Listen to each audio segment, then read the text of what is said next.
Today, we're going to finish up the book of James. It's been a wonderful study. I thank you so much for joining with me over these past couple weeks as we've looked into this book. That if I had two words that would summarize the theme and the content of this book, the lesson of this book would be prayer and patience. Prayer and patience. If we're praying like we should, we'll have patience like we should.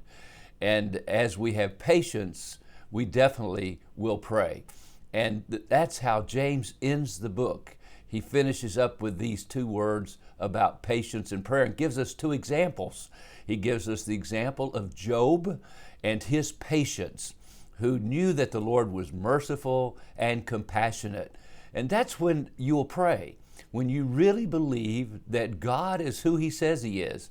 He is a just God, as we've learned in this book, but He's also a God of mercy, of grace, a God who is ready to aid us in our time of need. And so we have faith in Him that causes us then to pray as we exercise patience with the situations, problems, and sometimes difficult people who come into our lives. Oh, how we need patience. I don't know about you, but I sure do. And patience is confident hope, waiting upon God who can do anything and everything to take care of the situation I'm facing and that you're facing in life. And so he gives us two examples, Job and his patience, and Elijah and his prayers. And we're reminded that Elijah was a man just like we are. Now, I've never prayed and fire came down out of heaven and consumed a sacrifice. I've never stood up to a king like Elijah did as he stood up to Ahab.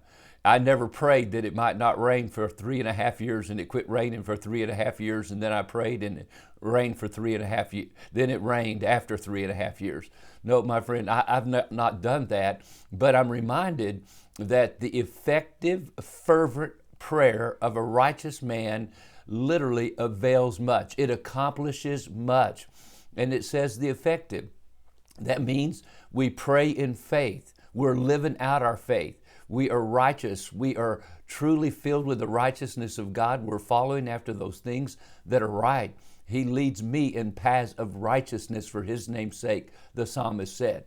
And so I encourage you to be a man like Elijah. He was like passions. He had the problems, he had the difficulties, he had the struggles that we had. One time Elijah got so depressed, he prayed that God would take away his life. He was discouraged. We get discouraged, but he still prayed. Elijah was a man of like passions.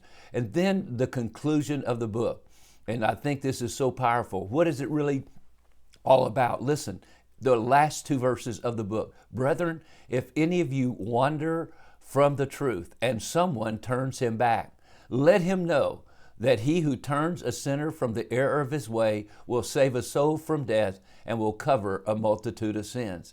And so the whole conclusion of this whole book is don't be so self-absorbed that you're thinking about your life, your problems, your difficulties, but realize God is working in your life and through your life to let you show forth a patience that people will say, how could you face that? How could you deal with that? And you could say, it's because I have a faith and a hope and a trust in God and He helps me. And then you look and you see others who are hurting and you turn a sinner back from the error of his way. Why and how? By a godly life, a life that is real, a life that's dealing with real life situations, a life full of faith that's living out your faith, not being partial to certain people and hurting other people. But you really do mean what you say and say what you mean as you see the contents of this book. And that kind of life will turn a sinner away from the error of his way. You see, God's concerned about others all around us who are going down the wrong path. There is a broad path that leads to destruction, and many are on it. And there's a narrow path that leads to life, and few there be that find it. Oh, may God help us to know that the result of our life should be turning others to Jesus Christ. Are you turning someone to Christ today? Is that your goal in life, to be fruitful as Jesus asked us to be in John chapter 15? Well, God bless. We've had a great time in James. You have a wonderful day.